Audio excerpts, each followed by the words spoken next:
Sa maliit na bayan ng San Sebastian, kilala si Efren Villanueva bilang isang tahimik ngunit mabuting tao. Sa edad na 57, marami ang nagtataka kung bakit nanatili siyang binata, gayong hindi naman siya nagkulang sa sipag, kabaitan, at kakayahang bumuhay ng pamilya. May maliit siyang hardware store sa palengke, ilang paupahang bahay, at isang simpleng tahanang matagal na niyang tinitirhan mag-isa.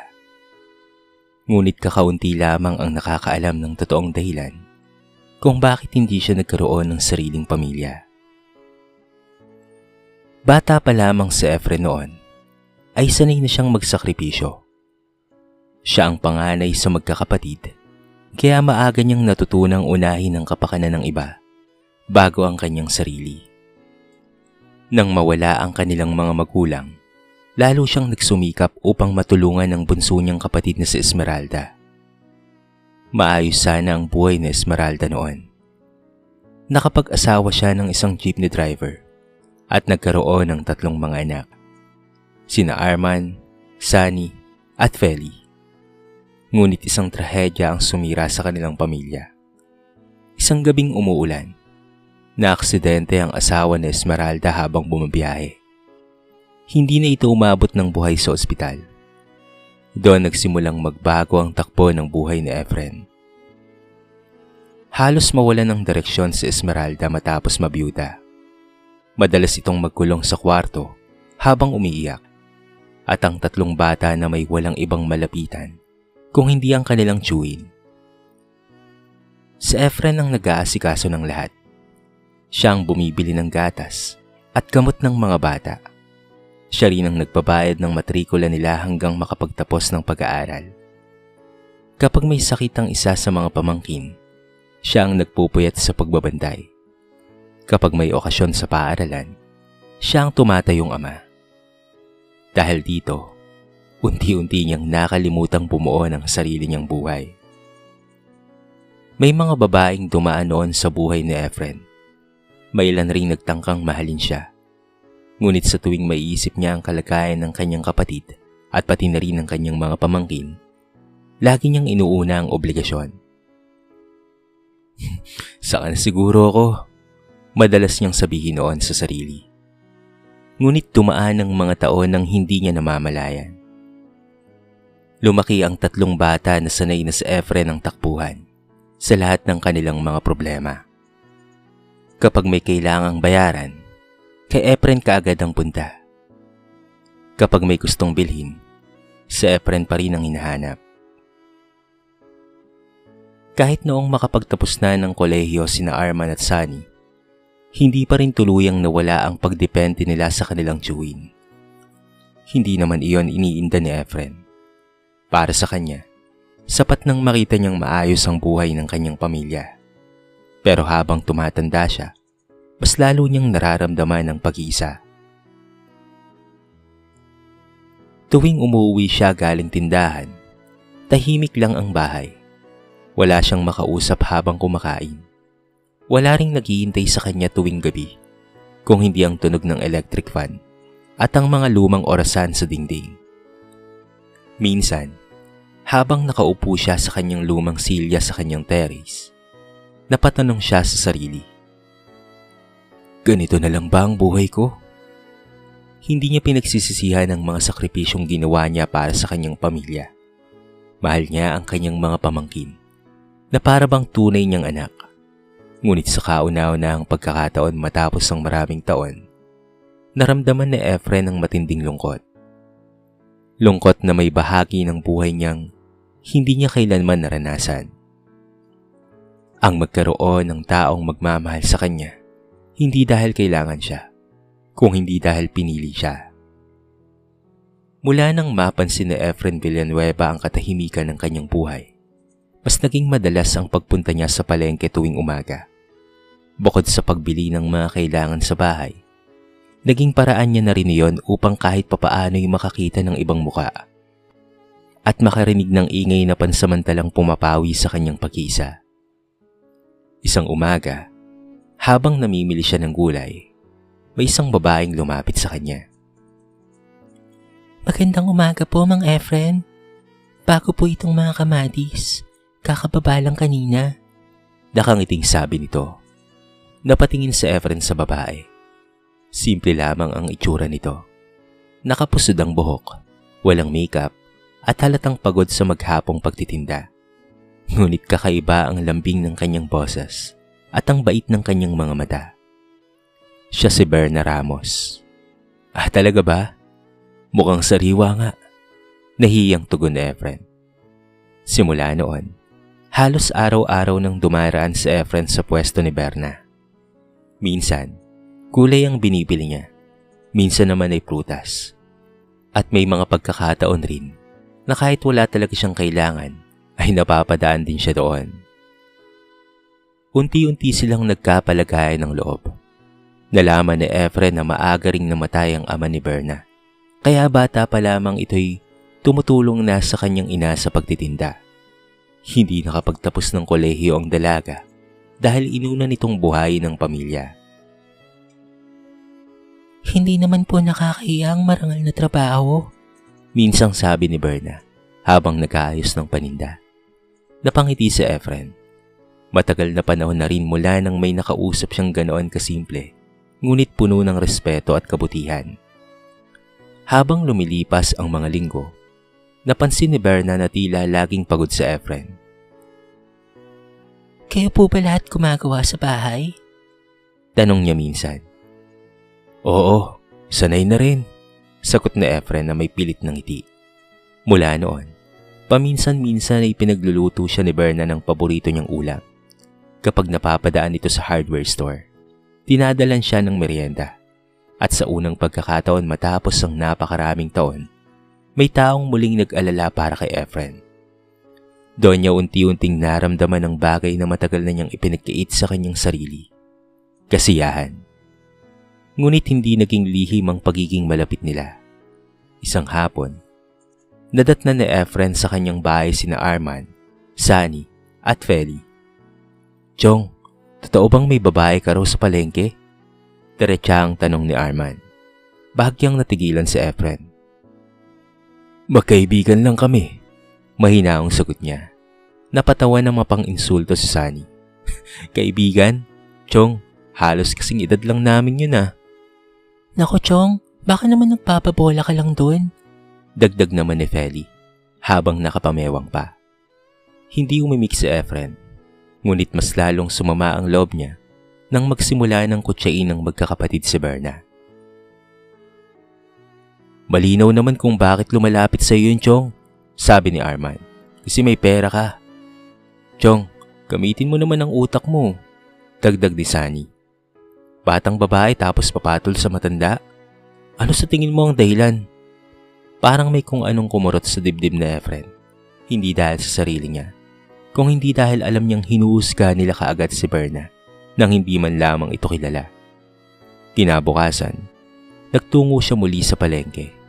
Ngunit bago pa siya makalapit sa pwesto ni Berna, narinig niya ang ilang tinderang nagpubulungan habang nakatingin sa dalaga. Yan pa yung sinasabing pumapatol sa matanda? Nako, kaya siguro sipag na sipag sa pagbebenta.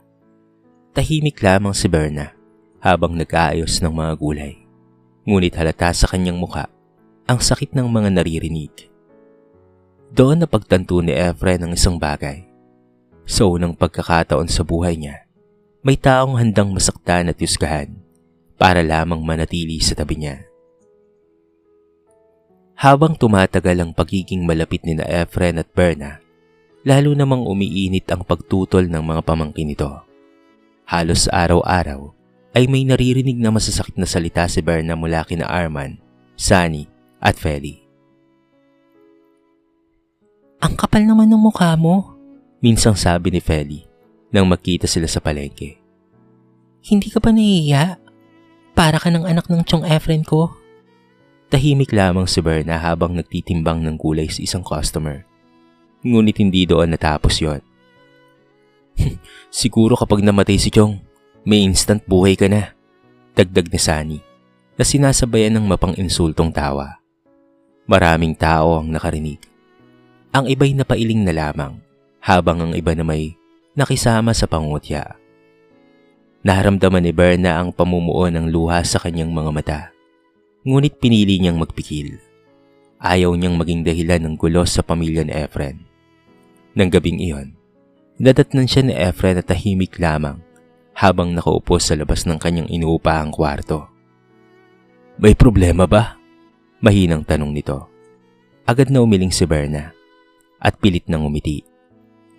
Wala yun. Ngunit alam ni Efren na nagsisinungaling ito. "Berna, pasensya ka na sa mga pamangkin ko ha." Doon lamang tuluyang napaiyak ang babae. Hindi naman masakit na laitin ako. Nanginginig nitong sabi. Ang mas masakit, parang masama ka agad akong tao sa paningin nila. Tahimik na yumuko si Efren. Sa dami ng taon na ibinigay niya sa kanyang mga pamangkin, hindi niya akalaing darating ang araw na ganito sila kalupit sa taong walang ibang ginawa kung hindi ang magpakita ng kabutihan sa kanya. Mula noon, mas lalo niyang nakita ang tunay na pagkatao ni Berna. Sa kabila ng pangahamak, hindi ito nagbago ng pakikitungo sa kanya. Patuloy siyang ipinagluluto nito kapag hindi siya nakakakain sa tamang oras. Kapag sumasakit ang likod niya dahil sa maghapong pagtatrabaho sa hardware store, si Berna ang nag-aabot ng gamot at mainit na tubig. Hindi rin ito kailanman humingi ng pera sa kanya o ng kahit na mamahaling gamit o bagay.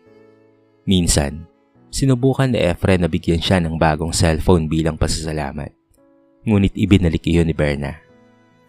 Maayos naman itong gamit ko, sabi niya. Mas mabuting ipunin mo na lang yan. Doon mas lalong napahiya si Efren sa mga paratang ng kanyang mga pamangkin. Kung pera lang ang habol ng babae, bakit tila mas iniisip pa nito ang kapakanan niya kaysa sa sarili? Lumipas ang ilang buwan, at sa kabila ng lahat ng tutol at masasakit na salita, isang desisyon ang ginawa ni Efren na tuluyang nagpayanig sa kanyang pamilya. Nagpakasal siya kay Berna. Simple lamang ang naging kasal nila sa munisipyo. Walang engrandeng handaan. 2 kaibigan lamang ni Berna at ilang matatandang kakilala ni Efren ang naging saksi. Hindi dumalo ang kanyang mga pamangkin. Sa halip, galit na galit silang sumugod sa bahay ni Efren kinagabihan. "Pinababoy mo ang pangalan ng pamilya nating Chong," sigaw ni Arman. Hindi mo ba naiisip na nakakahiya ka? Dagdag naman ni Feli. Ngunit sa unang pagkakataon matapos ang napakaraming taon, hindi nagpatinag si Efren. "Tama na," badiin niyang sabi. Natahimik ang magkakapatid. "Mahal ko ang asawa ko. At wala kayong karapatang bastusin siya sa sarili kong bahay." Nagulat maging si Berna sa katatagan ng tinig ni Efren. Dahil doon lamang nila nakita ang lalaking buong buhay na nagparaya, na handang ipaglaban ng isang taong tunay niyang minamahal. Hindi pa rin matanggap ni na Arman, Sunny at Feli ang ginawang pagpapakasal ng kanilang tiyuhin kay Berna. Para sa kanila, parang biglang nagkaroon ng banta sa lahat ng bagay na matagal na nalang inaakalang balang araw ay magiging kanila. Mula nang bata pa sila, nasanay na silang si Efren ang sumasagot sa kanilang pangangailangan. Kaya sa isip nila, natural lamang na sa kanila rin mapunta ang lahat ng pinaghirapan nito. Ngunit ngayong may asawa na si Efren, unti-unting nabuo sa kanilang dibdib ang takot. Takot na baka may ibang makinabang sa kayamanan ng kanilang tiyuhin. Isang gabi, nagtipon-tipon ang magkakapatid sa bahay ni Arman. "Kapag pinabayaan natin to, baka lahat ng ari-arian ni Chong papunta sa babaeng yon," galit na sabi ni Sunny habang umiinom ng alak. Hindi pwedeng mangyari yon, dagdag ni Feli. Tayo ang pamilya niya. Tahimik lamang si Arman habang nakiisip. Makalipas ang ilang sandali, dahan-dahan siyang umisi. "Kailangan lang natin buksan ang mata ni Chong." At doon nagsimula ang mas matinding paninira nila kay Berna. Ikinuwento nila sa mga kapitbahay na palihim raw na kumukuha ng pera si Berna sa tindahan ni Efren. May mga araw pang sinasadya nilang mag-iwan ng kulang na kita upang magmukhang may nawawalang pera. "Napapansin mo ba, Chong? Parang lumilitang kita ng hardware mo. Kunwari nag-aalalang sabi ni Arman isang umaga. Tahimik lamang si Efren habang nagbibilang ng resibo. Baka naman may kumukupit, Chong, pahabol ni Sunny habang pasimpleng tumitingin kay Berna. Agad namang napatingin si Efren sa asawa, ngunit kalmado lamang itong nagtitimpla ng kape. Hindi siya nagsalita, ngunit hindi tumigil ang magkakapatid. Makalipas ang ilang linggo, may bago na naman silang ibinintang. May pinapagawa raw na bahay sa probinsya si Berna, sabi ni Feli, habang kunwari may hawak na impormasyon. Saan kaya galing ang pera nun, no? Malay mo, sa pera ni Chong, dagdag naman ni Sunny. Unti-unting kumalat ang chismis sa buong lugar. May ilang kapitbahay na nagsimulang umiwas kay Berna. Ang iba na may tinitignan siya na para bang kriminal sa tuwing naglalakad siya sa palengke. Sa kabila ng lahat, nanatili pa ring tahimik si Berna. Minsan, nadatnan siya ni Efren na mag-isang umiiyak sa kusina. Berna, mahal, mahinang tawag niya. Mabilis na pinunasan ng babae ang kanyang luha. Pasensya ka na. Pilit nitong ngiti. Napagod lang siguro ako. Ngunit alam ni Efren ang totoo. Nasasaktan na ang kanyang asawa at habang nakatingin siya rito, may kung anong unti-unting nabubuo sa kanyang isip. Sa unang pagkakataon, napansin niyang tila hindi na normal ang ginagawa ng kanyang mga pamangkin. Masyado silang galit. Masyado silang interesado sa pera at ari-arian niya. Nagsimula niyang maalala ang mga pagkakataong madalas silang magtanong patungkol sa titulo ng kanyang mga lupa, sa ipon niya sa bangko, at maging sa kanyang mga negosyo. Dati, iniisip niyang concern lamang ang kanyang pamilya. Pero ngayon, parang may iba ng kahulugan ng lahat. Kinagabihan, habang tahimik na natutulog si Berna sa kanilang silid, matagal na nakatitig si Efren sa kisame. Masakit tanggapin ang isang bagay na matagal na niyang ipinagkaila sa kanyang sarili, na maaaring ang mga batang itinuring niyang sariling anak ay hindi na tumingin sa kanya bilang pamilya, kung hindi bilang kayamanang naghihintay lamang nilang mapunta sa kanila. Lumipas ang mga buwan, ngunit hindi pa rin tumigil sina Arman, Sunny at Feli sa paninira sa asawa ng kanilang tiyuhin. Sa bawat araw na nakikita nilang hindi natitinag si Efren sa pagtitiwala sa asawa nito, lalo lamang lumalaki ang galit nila. Para sa magkakapatid, parang unti-unting nawawala sa kanila ang kontrol sa tiyuhing buong buhay nilang inasahan. Hanggang isang gabi, may plano silang binuo. Kapag hindi naniwala si Chong sa mga sinabi natin, gagawa tayo ng paraan para makita niya mismo, malamig na sabi ni Arman. Anong paraan yun, tol? Tanong ni Sunny. Dahan-dahang inilapag ni Arman ang ilang printed na litrato sa mesa. Mga larawang kuha kay Berna habang may kausap na lalaki sa may terminal ng bus. Si Dario Mendoza.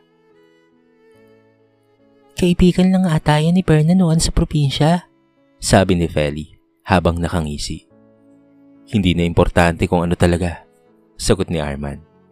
Ang importante, kung ano ang mapapaniwalaan ni Chong. Kinabukasan, agad nilang isinagawa ang plano.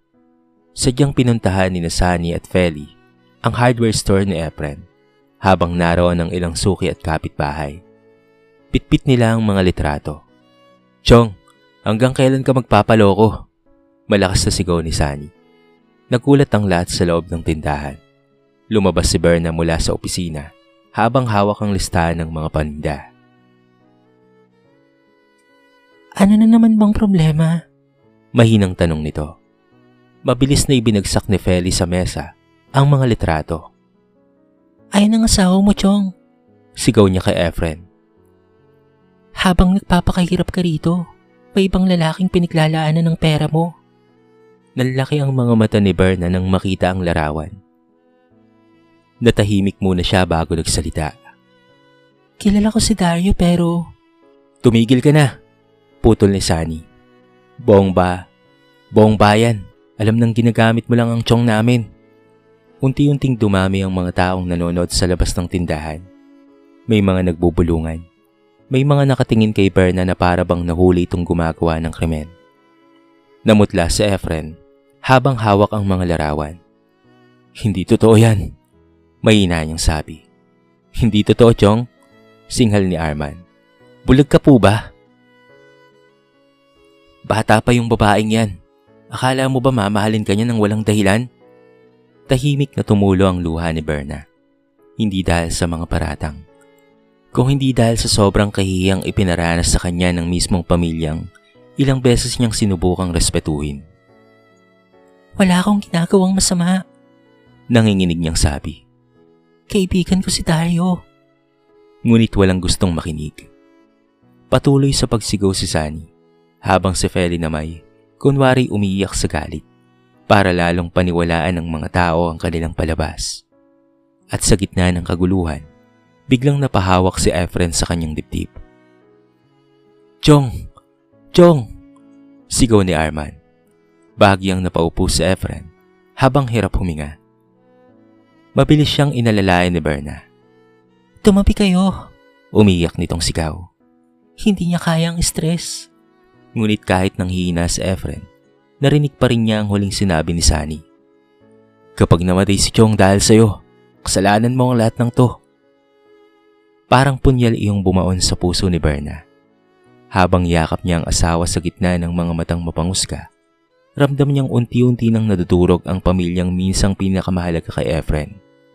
At hindi pa alam ng magkakapatid na ang iskandalong sila mismo ang gumawa ang siya ring maglalantad sa tunay nilang pagkatao. Matapos ang iskandalong ginawa ni na Arman, Sunny at Feli, ilang araw na nanatili sa ospital si Efren dahil sa matinding stress at mataas na presyon ng dugo. Sa buong panahong iyon, si Berna ang hindi umalis sa kanyang tabi. Ito ang nagpapakain sa kanya, nagpupunas ng pawis niya tuwing madaling araw, at nagbabantay kahit halos hindi na rin makatulog sa pagod. Ngunit ni minsan ay hindi dumalaw ang magkakapatid. Mas abala sila sa pag-uusap patungkol sa mga ari-arian ni Efren. Hindi nila alam na may isang taong nakarinig sa kanilang lihim na usapan. Isang hapon, habang nagpapahinga si Efren sa ospital, dumating ang matagal na niyang katiwala sa hardware store. Boss, may dapat po kayong malaman. Nag-aalangan nitong sabi. Tahimik na nakinig si Efren habang inilalahad ng lalaki ang narinig nito sa likod ng tindahan, 2 gabi matapos ang iskandalo. Narinig ko pong nag-uusap sina Arman at Sunny, sabi nito. Ang sabi po nila, kailangan na raw nilang mapaalis si Ma'am Berna para siguradong sa kanila pumapunta ang lahat ng kayamanan ninyo. Parang may mabigat na bagay na unti-unting dumaan sa dibdib ni Efren. Hindi siya kaagad nagsalita, ngunit may mas masakit pang sumunod. May nilabas na cellphone ang katiwala at pinlay ang isang voice recording. Boses iyon ni na Arman at Sunny. Kapag naniwala si Chong na may lalaki si Berna, mas madali nating mapapaalis yan. At kapag wala na siya, atin na ang lahat ng lupa at negosyo ni Chong. Nanlamig ang buong katawan ni Efren. Para siyang pinagsakluban ng langit at lupa habang paulit-ulit niyang naririnig ang mga salitang iyon.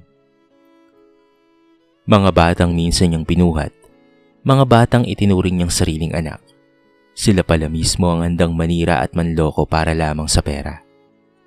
Tahimik na napaupo si Efren habang nanginginig ang kanyang mga kamay. Hindi niya namalayang tumutulo na pala ang kanyang luha. Boss, mainang sabi ng katiwala. Pasensya na po ha. Ngunit mas lalong nadurog ang puso ni Efren nang maalala niya ang lahat ng isinakripisyo niya para sa kanyang mga pamangkin.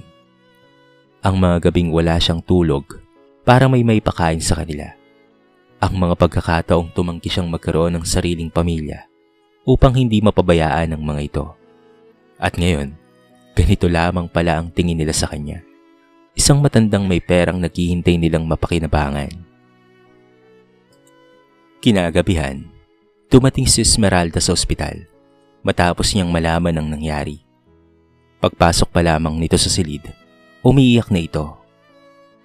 Kuya, patawarin mo ako. Hagulgol niya. Tahimik lamang si Efren. Kasalanan ko rin kung bakit naging ganyan sila. Dugtong ni Esmeralda. Nasobrahan ako sa pag-asa sa'yo. Hindi ko sila naturuang magsikap ng sarili nila. Masakit mang tanggapin. Alam ni Efren na may katotohanan ang sinasabi ng kanyang kapatid. Masyado niyang minahal ang kanyang mga pamangkin, kaya hindi niya napansing lumaki silang umaasa palagi sa kanya. At habang nakatingin siya kay Berna na tahimik na nag-aayos ng gamot sa gilid ng silid, doon niya lalong nakita ang malaking kaibahan. Ang babaeng walang hininging kapalit. Ang siyang totoong nanatili. Samantala, ang mga taong ibinigay niya ang buong buhay niya, sila pa ang unang sumubok na wasakin siya. Pagkalipas ng ilang linggo, tuluyan nang nakalabas ng ospital si Efren. Ngunit kasabay ng kanyang paggaling ay ang mabigat na katotohanan kailangan niyang tanggapin. Hindi lahat ng taong minahal at sinakripisyuhan ay mamahalin ka rin ng tapat. Tahimik na nagbago si Efren matapos ang lahat ng nangyari. Hindi na siya ganoon kadaling magtiwala. Hindi na rin siya katulad ng dati na handang ibigay ang lahat para lamang mapasaya ang pamilya. Ngunit sa kabila ng sakit, hindi niya piniling magkimkim ng galit. Isang hapon, ipinatawag niya sina Arman, Sunny at Feli sa kanyang bahay. Tahimik ang buong sala nang dumating ang magkakapatid. Halata sa kanilang mukha ang kaba matapos mabunyag ang kanilang ginawa. Sa gilid ng silid ay tahimik lamang na nakaupo si Berna. Huminga ng malalim sa Efren bago nagsalita. Hindi ko akalaing darating ang araw na kayo mismo ang maninira sa akin. Hindi makatingin ng diretso sa kanyang magkakapatid. Buong buhay ko, kayo ang inuna ko. Dugtong niya habang nanginginig ang boses. Hindi ako nagkapamilya dahil ayokong maramdaman yung wala kayong ama. Unti-unting napayak si Feli. Ngunit hindi pa tapos si Efren. Hindi ko kayo sinusumbatan. Ginawa ko yun dahil mahal ko kayo. Saglit siyang tumigil bago tumingin kay Berna. Pero ang mas masakit para sa akin, mas nakita niyo pang kalaban ng taong totoong nagmamalasakit sa akin. Tahimik na tumulo ang luha ni Berna. Sa unang pagkakataon, nakita ng magkakapatid kung gaano nila nasaktan ang kanilang tiyuhin. Lumod si Sunny habang umiiyak. Patawad, Chong. Natakot lang po kami. Natakot saan? Tanong ni Efren. Na baka mapunta po sa iba ang lahat ng pinaghirapan ninyo. Mahinang sagot ni Arman. Napapikit si Efren. Doon niya tuluyang napatunayan na pera nga ang ugat ng lahat. Ngunit sa halip na magalit, marahan siyang tumango. Pero kahit ganoon ang nagawa ninyo, pinapatawad ko kayo. Nagulat ang magkakapatid. Pero kailangan niyong matutong mamuhay ng hindi umaasa sa iba. Madiing dagdag niya. Ilang araw matapos iyon, ipinatawag ni Efren ang abogado niya. Bahagi ng kanyang mga ari-arian ay iniwan niya sa kanyang mga pamangkin. Ngunit hindi lahat. Malaking porsyento ng kanyang ipon ang inilaan niya sa pagpapatayo ng maliit na foundation para sa matatandang walang pamilya at mga batang kapos sa pag-aaral. Maraming taong nangangailangan ng pagkakataon, sabi niya kay Berna. Ayokong matapos lang sa pag-aagawan ng pinaghirapan ko. Mas lalong humanga si Berna sa kabutihan ng kanyang asawa. At habang lumilipas ang panahon, unti-unting naghilom ang sugat sa kanilang pamilya. Natutong magsikap sina Arman at Sunny. Si Feli na may minsang humingi ng tawad kay Berna habang umiiyak. Hindi kita nakilala ng maayos, sabi nito. Ngumiti lamang si Berna. Hindi naging perpekto ang lahat pagkatapos ng unos. Ngunit naging mas totoo ang kanilang relasyon sa isa't isa. At sa mga huling taon ng buhay ni Mang Efren, hindi na siya muling nakaramdam ng matinding pag-iisa. Dahil sa wakas, naranasan rin niyang mahalin, hindi dahil sa kanyang pera, kung hindi dahil sa kung sino siya. At doon niya naunawaan ang bagay na matagal na niyang hinahanap sa buhay. Na ang tunay na pagmamahal ay hindi humihingi ng kapalit. Ito'y nananatili, kahit wala nang mapapala. Lumipas pa ang maraming taon at unti-unting nagbago ang buhay ng pamilya. Ang dating maliit na foundation na itinayo ni Efren ay naging malaking tulong sa maraming matatandang iniwan ng kanilang pamilya at sa mga batang kapos sa pag-aaral. Maraming tao sa bayan ng San Sebastian ang muling humanga kay Mang Efren, hindi dahil sa kanyang pera, kung hindi dahil sa laki ng kanyang puso. Kasama niya sa lahat ng iyon si Berna. Hindi iniwan ni Berna ang kanyang asawa hanggang sa mga huling taon nito. Habang humihina ang katawan ni Efren dahil sa katandaan, mas lalo naman itong inalagaan ni Berna. Gaya ng ginawa nito noon pa man kahit hindi pa sila kasal. Tuwing umaga, magkasama silang umiinom ng kape sa terrace ng bahay. Madalas ay tahimik lamang sila. Ngunit sapat na kay Efren ang presensya ng babaeng minsang inusgahan ng lahat. Isang hapon, habang pinagmamasdan nila ang paglubog ng araw, marahang hinawakan ni Efren ang kamay ni Berna. "Maraming salamat," mahina nitong sabi. Napangiti si Berna. Para saan? "Dahil hindi mo ako iniwan noong lahat sila. Ibang tingin sa'yo." Naluha si Berna habang marahang hinigpitan ng hawak sa kamay ng kanyang asawa. Mahal kita. Sagot niya. At sa unang pagkakataon matapos ang napakaraming taon ng sakripisyo at pag-iisa, naramdaman ni Efren ang kapayapaang matagal na niyang hinihintay. Hindi man naging madali ang buhay niya, hindi man niya naranasan ang marangyang pamilya na pinangarap ng iba. Ngunit sa huli, nagkaroon siya ng isang taong totoong nagmamahal sa kanya. Nang pumanaw na nga si Efren makalipas ang ilang taon, buong bayan ang dumalo sa kanyang burol. Marami ang umiyak. Hindi dahil mayaman siya, kung hindi dahil mabuti siyang tao. Tahimik na nakatayo sina Arman, Sunny at Feli sa harap ng kabaong ng kanilang tiyuhin. Sa wakas, doon nila lubos na naunawaan ang laki ng pagmamahal na ibinigay sa kanila ni Efren. Pagmamahal na minsan nilang binaliwala dahil sa kanilang sariling kasakiman. Lumapit si Feli kay Berna habang umiiyak. Salamat. Dahil minahal mo ang tiyong namin. Tahimik lamang na tumango si Berna habang pinipigilan ng kanyang luha. Dahil alam niyang kahit wala na ang kanyang asawa, mananatili ang alaala nito sa puso ng taong tunay na nakakakilala rito. At sa lumang terrace kung saan minsang umupo si Mang Efren habang iniisip kung may nagmamahal pa ba sa kanya, may isang lumang silyang nanatiling bakante. Ngunit hindi na yun simbolo ng pag-isa, kung hindi alaala ng isang lalaking buong buhay na nagmahal ng tapat. At sa huli, natagpuan din ang pagmamahal na para sa kanya. Sa kwentong ito ay marami tayong mapupulot na aral. Ang tunay na pagmamahal ay hindi nasusukat sa edad, yaman o panlabas na anyo. Ang taong tunay na nagmamahal ay nananatili sa panahon ng hirap, panghusga at pagsubok ng walang hinihinging kapalit. Ipinakita rin ng kwento na hindi lahat ng taong tinulungan at sinakripisyuhan ay marunong tumanaw ng utang na loob. Kapag nanaig ang kasakiman at pagnanasa sa kayamanan, nasisira maging ang samahan ng pamilya. Ngunit sa kabila ng sakit at pagtataksil, mahalagang matutong magpatawad at piliing gumawa pa rin ng mabuti. Dahil sa huli, ang kabutihan, katapatan, at tunay na pagmamahal pa rin ang nag-iiwan ng pinakamagandang pamana sa tao. Dito na po nagtatapos ang ating mixing kwento sa araw na ito. Sana po ay nagustuhan nyo at sana po ay kinapulutan nyo ng maraming aral. Kayo mga kabarangay, ano ang masasabi nyo sa ating kwento? I-comment nyo naman po sa baba ang inyong mga reaksyon at babasahin natin ang lahat ng yan. I-comment nyo na rin kung taga saan kayo para naman malaman ko kung hanggang saan nakaabot ang video na ito.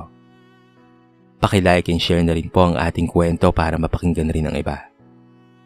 At kung bago ka pa lamang sa ating channel, baka naman pwedeng pakihit ang subscribe button at bell notification button para palagi kang updated sa mga bago nating upload na katulad nito. So paano mga kabarangay? Hanggang sa muli. Thank you so much and peace out.